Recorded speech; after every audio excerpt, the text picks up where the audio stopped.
તો Rajkot sub registrar કચેરીમાં આઈટીની તપાસ હાથ ધરવામાં આવી ₹50 લાખથી વધુના દસ્તાવેજોની યાદી કબજે કરાઈ છે।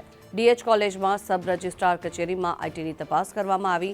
50 લાખથી વધુના વ્યવહાર કરનાર બિલ્ડરો હાલ રડારમાં છે।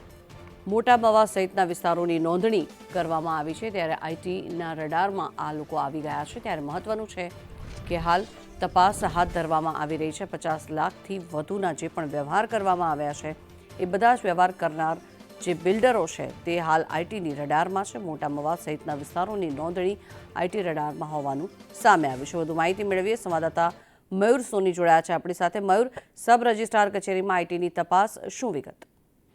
50 લાખથી વધુના દસ્તાવેજો જેટલા પણ નોંધાયેલા છે તેને લઈને આ તપાસ છે તે કેન્દ્રિત કરવામાં આવી છે। આસિસ્ટન્ટ કમિશનર સહિતના 6 લોકોની ટીમ દ્વારા ગઈકાલે બપોરના 3 વાગ્યાથી લઈને મોડી રાત સુધી આ તપાસ હાથ ધરવામાં આવી હતી।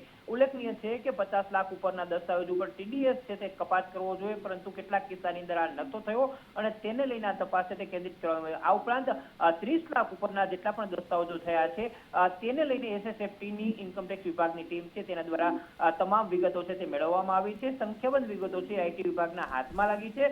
ખાસ કરીને મોટા મવા, નાના મવાના જે પોસ્ટ વિસ્તારો છે કે જ્યાં મોટી રકમના રહેણાંક અને કોમર્શિયલ બાંધકામો છે તેનું વેચાણ થયું છે, આ વાતને લઈને આ તપાસ કેન્દ્રિત કરવામાં આવી છે। શક્ય છે કે ટૂંક સમયની અંદર બિલ્ડરો છે તેના ઉપર આ તપાસને લઈને કાર્યવાહી થઈ શકે છે।